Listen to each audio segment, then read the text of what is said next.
Sir কিভাবে সাহায্য করতে পারি আপনাকে? বিল দেব। স্যার আপনার টেবিল নাম্বার কত? জানি না। আপনার ওয়েটারকে? হ্যাঁও জানি না। ওকে স্যার, আপনি কি কি খেয়েছেন? এখনো খাই নাই কিছু। তাহলে স্যার কিসের বিল দিতে এসেছেন? খাবারের। ঠিক আছে স্যার, আপনি আগে খান, পরে বিল দিয়েন। ঠিক আছে। আপনার কাছে 500 টাকা ভাঙটি আছে? হ্যাঁ আছে। দেন।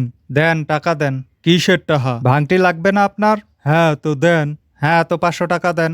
আরে ভাই, আমার ডে নাই দেখেই তো আপনার কাছে চাইতে আসি। কি নাই আপনার কাছে? টাকা নাই না ভাঙটি নাই? কি ব্যাপার ভাই, কি সমস্যা? 500 টাকা ভাঙটি চাইতে আসি, দিতে আসে না। আরে ভাই, ভাঙটি টাকা থাকলে দিয়ে দেন, ভাঙটি জমাইয়া কি করবেন? আরে উনি 500 টাকা দিলে না ভাঙটি দিব। আমার কাছে থাকলে আপনার কাছে চাইতাম কি হরতে? আপনার কাছে টাকাই নাই, তাহলে কিসের ভাঙটি চান? 500 টাকার। দেখেন ভাই, অত না পেঁচাইয়া তাড়াতাড়ি টাকাটা দেন, খিদা লাগছে, খাইতে যাই। আপনার কাছে তো টাকাই নাই, আপনি বিল দিবেন কিভাবে?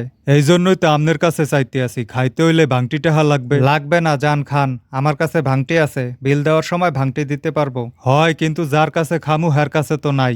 কার কাছে খাবেন? আমাদের কাছে তো আছে। আরে ভাই, চার দোকানে যাইয়া চা খামু, বিস্কুট খামু, হের কাছে ভাঙটি টাকা থাকবে না। এবার বুঝছেন? দেন। কি দিমু? ভাঙটি টাকা? কিসের ভাঙটি? 500 টাকার ভাঙটি। 500 টাকা দেন। আরে আমার কাছে থাকলে না দিবে।